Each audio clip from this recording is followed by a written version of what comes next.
Trump has taken us back to the 19th century. We're going to go back to the age of tariffs, which America had for a long time, really going back to the beginning of the country to protect us from European predation. So now, he's taken out that old playbook and he's basically demanding that countries like Mexico deal with some outstanding issues: drug trafficking, violence, immigration. Trump likes to fight. He likes to have people that he can fight with. It's a classic political playbook, right? So he has decided to fight with foreign countries to give him political traction, and the midterm election has already begun. That's really how I would frame it for you. I don't think it's any more complicated than that, but this group around Trump is moving much more quickly and in a much more organized way than they did the first time around. So that's the major change, and he has quite an agenda, but he is so far ignoring financial institutions, housing, whole large swaths of the political landscape that he hasn't gotten around to yet. So I think taxes is the big thing for him this year.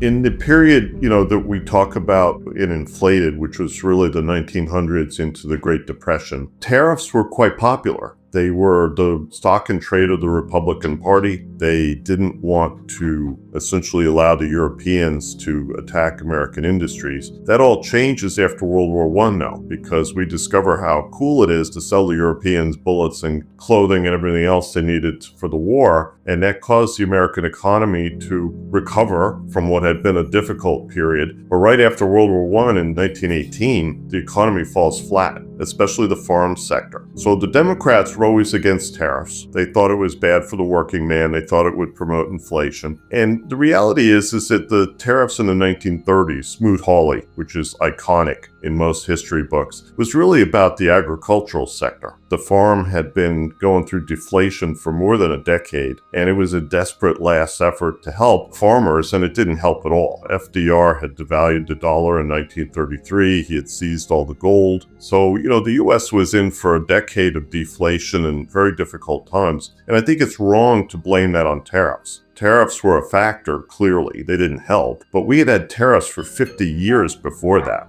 I don't think tariffs are going to have much impact on the U.S. economy because we still have such a problem with inflation generally, apart from tariffs, that I wasn't expecting the economy to slow down, even with interest rates where they are. So, think about that. It's kind of counterintuitive. Most people think of where interest rates are now as very, very punitive, very difficult for consumers, to buy a house, credit card rates in the 20s and all of that. And yet, the Fed really hasn't reduced the amount of liquidity in the economy. They've been afraid to. Why? Because of the big federal deficit. They want to keep the Treasury market open. So they have erred on the side of liquidity. They didn't even reduce reserves over the past 4 years. So in a classical sense, did we really have tightening from the Fed to force home prices down, to really impose a little bit of a deflationary bias on the economy? No. I think this economy is going to continue to cause the Fed a lot of problems because they want to find a reason to reduce interest rates. They know that there's stuff going on in the background in commercial credit, commercial real estate that needs lower rates. And yet when they look at the consumer, there's no problem. That's the interesting thing. There's two factors. One is the data is not supporting a cut. For every data point that we see that kind of sort of says, well, the economy is weakening, we have another one that indicates that consumers are ratcheting up spending and ratcheting up overall activity, jobs, hardly in a recession mode. And the other factor politically is that when Vice Chairman Barr stepped down as the honcho for bank supervision on the Fed board, he remained a governor, but he basically said, okay, if President Trump wants to appoint somebody else, I won't stand in the way. But what that does is it makes all the governors circle the wagons and protect the Fed. Even Mickey Bowman, who's a Trump appointee. They're all going to now protect the Fed, and they're going to find reasons not to cut interest rates to show how independent they are. So I'm a little worried about this. We're playing chicken because at the same time, remember, the Fed's been slowly reducing the size of the balance sheet, letting treasury bills, letting mortgage-backed securities run off. We don't really know what the minimum level of liquidity is in the market before we have another problem, like the end of 2018. And I think that, to me, is the big question mark. In other words, the Fed is trying to prove how independent they are, but at the same time, I think they know that we're getting pretty close to the floor when it comes to liquidity in the market, largely because of the federal budget deficit and the public debt. We create $1 trillion worth of new debt in this country every 4 months. The Treasury keeps their cash at the Fed. The Fed actually keeps it in an account called the Treasury General Account. So when they go out and sell a lot of bonds every quarter, they raise cash, the cash goes into the Fed, they then spend it. So as that money leaves the Treasury's account at the Fed, it goes into banks. And it helps the economy, obviously, right? That's one part of it, just the ebb and flow of the Treasury. And it's huge. The raising of money through issuance of new securities, the cash sits there for a while, then we spend it. The other part is reserves, which are mostly about the banking industry. When the Fed is buying securities, reserves go up, bank deposits go up. When the Fed is letting their balance sheet run off, in other words, they're getting paid for those T-bills by the Treasury immediately has to issue a new bond. When that bond issued owned by the Fed is redeemed, they go out and sell another bond. That makes bank deposits fall. So there's a one-to-one correlation between whether or not the Fed is buying securities or allowing their portfolio to run off, and whether or not you have reserves growing in the U.S., bank deposits growing in the U.S. Because obviously we don't see new lending unless we have more bank deposits. And right now, they're letting the book run off, so bank deposits have actually been flat to down for the past year. And again, this has a big impact on the economy. So the Fed has to navigate these two really big factors. One is Treasury cash. The other is just the amount of reserves they have in the system. And they have to make sure that they don't mess this up, because those are both two very big factors in the economy, factors in the financial world. They've gotten it wrong in the past because they weren't quite sure what the minimum was. And by the way, how do we model this? As a percent of GDP. Now, no amount of study of GDP is going to let you know if in particular we have enough liquidity in the system, particularly with smaller players. I'm not talking about JP Morgan or Wells Fargo. Those are little islands of cash. They don't even have to deal with other people. But for smaller dealers, funds, REITs, all of them, they're very sensitive to the amount of net liquidity in the system. And that's what I think the Fed is kind of playing chicken with. Janet Yellen issued a lot of Treasury bills rather than trying to issue longer-term debt. She did this to keep the deficit down because obviously the cost of T-bills has historically been lower than the cost of long-term debt. Now, more recently, when the Fed raised interest rates, bills went up to 5%. The 30-year is still lower than that, although it's pretty close now, right? So it's that tendency to fund everything short-term that really is a problem. And what Scott Bessent said during his testimony is he'd like to see us issue more longer-term debt so we can balance the Treasury's cash needs and not have to go back to the market all the time for these big piles of new cash that they have to raise. It's $1 trillion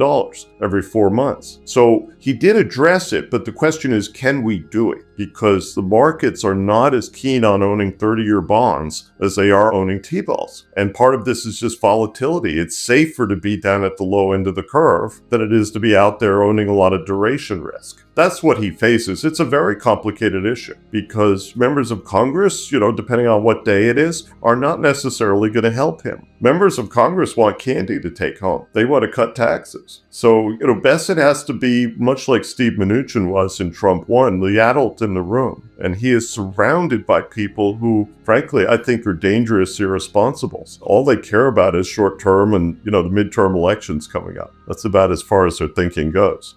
Well, I think clearly they want to keep the existing tax cuts that are going to come due, or at least reauthorize them. But then I think they want to go out and do some more because, again, the midterm election has begun. For example, they're looking at increasing the fees on Fannie Mae and Freddie Mac to as much as a point. That's going to raise the cost of credit for consumers, but they want to take that money and use it to pay for tax cuts. So this is the thinking in Washington. Now, this makes no sense. They should be talking about raising revenue and, frankly, not cutting taxes further. But, we're still in this kind of fantasy land atmosphere in Washington. This is typical after a presidential election. They want to do something that will endear them to voters. But, the markets may not cooperate. That's the interesting thing. Can you imagine if we had to go out and issue a lot of 10s and 30s to finance the federal budget deficit? Imagine if we had to do half of our refunding for the Treasury next quarter with long-dated paper. You know what would happen? Interest rates would go up a lot. You'd have a 6% handle on the 30-year bond. Probably have the 10-year somewhere in the 5s. So that's why Yellen issued all those T-bills. She didn't want to expose the real situation the Treasury was in, so they just issued a bunch of short-term debt. Well, the banking industry would be insolvent. There's hundreds of banks and credit unions in this country that need to be taken over because of interest rate issues, since COVID. And if we actually had long-term rates go up that much, God, it would be really tough for the banks, and it would be very difficult for the Fed because, they own a lot of mortgage-backed securities and they're not going anywhere. They're not prepaying. So, much the same way that we talk about the fact that people are locked into their homes and they have really low mortgage rates, well, those mortgage-backed securities that the Fed owns are not going anywhere. They're trading like 20-year securities now. When they were created in 2021, they had a maturity of 1 year. So that's how much has changed in the marketplace. And unfortunately, when that happened, the price of those securities fell. So if you look at Bank of America today, they own $500 billion worth of mortgage securities. And they're underwater about 10, 15 points. So that's the issue for the banks and anybody else who owns those securities, by the way. I think inflation is the biggest problem, which is it has hurt low-income families. It has hurt really everybody at the bottom of the scale who don't have the flexibility to absorb price increases. But then, you go into New York City and the more affluent communities are having a great time. So it's a tale of two cities. There's still a big chunk of people out there who didn't really recover from COVID and are working harder than they've ever worked. But at the same time, everybody's happy to see the markets buoyant and see job creation strong. If you're a Fed governor, you do not see in the jobs numbers a real pretext for cutting interest rate. That's the difficulty. And they also see other indicators of rising activity. So, the Fed, as I said before, they couldn't really punish the economy enough to slow inflation. And I think we're going to have to just live with it because, again, the Fed's not worried about inflation or jobs. They're worried about keeping the Treasury bond market open. Look, when you have this much debt and the need to refinance it constantly, it's hard to escape the inflation. That's really the problem. And, people are going to use tariffs, I think, as an excuse for some of the price increases that we've seen. But to me, it's much more fundamental. Inflation is a monetary phenomenon, as we learned years ago. I think the wasting effects of inflation would cause a political crisis in this country. It would look like Argentina. It's ironic that President Milei is doing so well in Argentina, and we have the same issues we have to deal with in this country. But we don't have the leadership yet. You're going to have to see a real crisis in this country before we get serious leadership in Washington that wants to talk about deficits and things like that. We can't do it yet. Right now, what I'm expecting in terms of the near term is the Fed will eventually drop rates. They have to. There will be a little mini boomlet in terms of the economy and housing. And then I think we see the maxi reset in home prices in 27, 28. There are long cycles in economic activity. I'm not really a believer in the business cycle, but I do believe that credit and the ebb and flow of human action are very real factors. And I think it takes time for supply to catch up with demand in housing. So if you look down south, if you look out in the west as well, southern half of the country, right? Huge amount of home building, huge amount of spec homes. Are they going to sell these homes? Well, they're built for a middle market customer. These are not starter homes for first-time home buyers who have an FHA mortgage. These are homes for the middle class. And so when they're overbuilt, yes, there will be a readjustment and we will see home prices fall. I don't know that we'll see that much home price relief on the bottom end of the scale because there's no supply. Yeah. It's very difficult to build that house for that first-time home buyer and keep it under, say, $300,000, which is not even the average. I think the average is closer to $400,000 now. So if you really are catering to that bottom quarter of the population, that's a couple $100,000 house. That's hard to build given the cost today.